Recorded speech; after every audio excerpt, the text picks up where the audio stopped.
أعوذ بالله من الشيطان الرجيم قال رب اشرح لي صدري ويسر لي أمري واحلل عقدة من لساني يفقهوا قولي السلام عليكم ورحمة الله।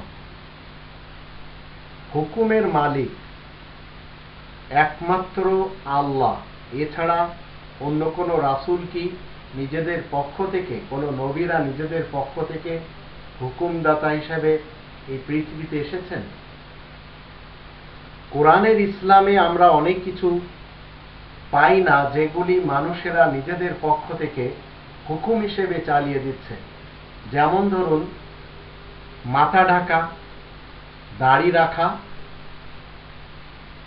মুখ ঢাকা, এই সমস্ত বিধান যেগুলি মানব রচিত গ্রন্থ থেকে নবী রাসূলদের নামে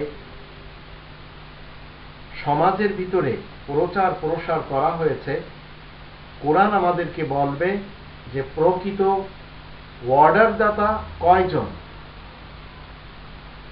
কোরআনের ভিতরে আমরা যদি 13 নম্বর সূরা আর রাদের 31 নম্বর আয়াতে দেখি, এখানে আল্লাহ রাব্বুল আলামিন বলছেন, ওয়ালাউ আন্না কুরআনান সুয়িরাত বিহিল জিবালু আও কুতিয়াত বিহিল আরদু আও কুল্লিমা বিহিল মাউতা বাল লিল্লাহিল আমরু জামিআ আফালাম ইয়াসিল্লাযীনা আমানু আল্লাহু ইয়াশাউল্লাহু লাহাদান নাসা জামিআ ওয়ালা ইয়াযালুল্লাযীনা কাফারু তুসিবুহুম বিমা সানাউ কারিআতুন আও তাহুল্লু করিবাম মিন দারিন হাত্তা ইয়াতিয়া ওয়াদুল্লাহ ইন্নাল্লাহা লা ইখলিফুল মিয়াদ।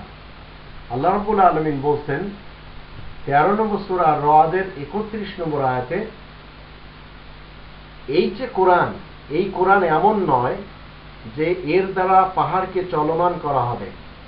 এই কোরআন এমন নয় যে পৃথিবীকে বিদীর্ণ করা হবে অথবা মৃত ব্যক্তিদের সাথে কথা বলা যাবে, এজন্য কোরআন আসেনি। কিন্তু হিন্দু সমাজের মাঝে, মুসলমান সমাজের মাঝে এবং খ্রিস্টান সমাজের মাঝে এই আয়াতের বিপরীত মতবাদ ইস্টাবলিশ হয়ে আছে। লর্ড হনুমানের ব্যাপারে তাদের মতবাদ হলো পাহাড়কে এক স্থান থেকে আর এক স্থানে নিয়ে গেছে।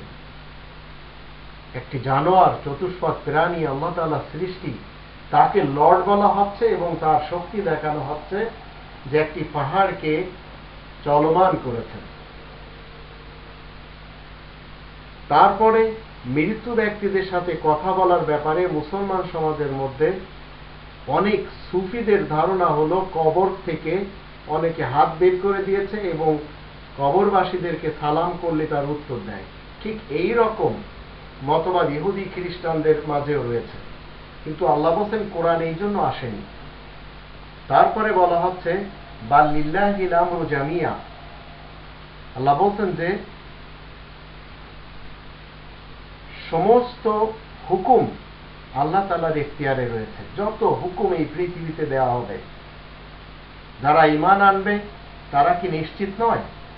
আল্লাহ যদি ইচ্ছা করতেন তাহলে গোটা মানব সমাজকে তিনি সরল, সহজ, সত্য, সঠিক সনাতন পথে চালিয়ে নিতেন। যারা আয়াত গোপনকারী, তাদের উপর কিংবা তাদের বাড়ির কাছে বিপদ আপদ, বালা মুসিবত আসতেই থাকে। তারা যেসব কাজকর্ম করে যাচ্ছে তারই বিনিময় এমনই করে আল্লাহ তাআলা তার ওয়াদা একদিন এনে নেবেন এবং তার ওয়াদা এসে পড়বে। নিশ্চয় আল্লাহ মোটেই ওয়াদা ভঙ্গ করেন না। তো এই যে হুকুমের ব্যাপারে আল্লাহ বলছেন, আবার 3 নম্বর সূরা আল ইমরানের 154 নম্বর আয়াতে আল্লাহ বলছেন, কুল ইন্নাল আমরা কুল্লাহু লিল্লাহ। সমস্ত হুকুম আল্লাহ তাআলা, সমস্ত অর্ডার আল্লাহ তাআলার পক্ষ থেকে। তাহলে মানুষেরা কেন নিজেদের পক্ষ থেকে বা মানুষের বানানো মতবাদের পক্ষ থেকে এবং গ্রন্থের পক্ষ থেকে হুকুম দিচ্ছে? এরা সবাই মুশরিক। কোরআনের আয়াতের সাথে যদি আপনি কোরআনের হুকুমের সাথে অন্য কারোর কোনো হুকুমকে মানেন, তাহলে আপনি মুশরিক হয়ে যাবেন। এই কথাটি 18 নম্বর সূরা আল কাহফের 26 নম্বর আয়াতে আল্লাহ বলে দিয়েছেন, ওয়ালা ইউশরিকু ফি হুকমি আহাদা। তো মুসলিমরা সবসময় বিশ্বাস করে হুকুমের মালিক একমাত্র আল্লাহ, তিনি ছাড়া আর কেউ হুকুমদাতা হতেই পারে না।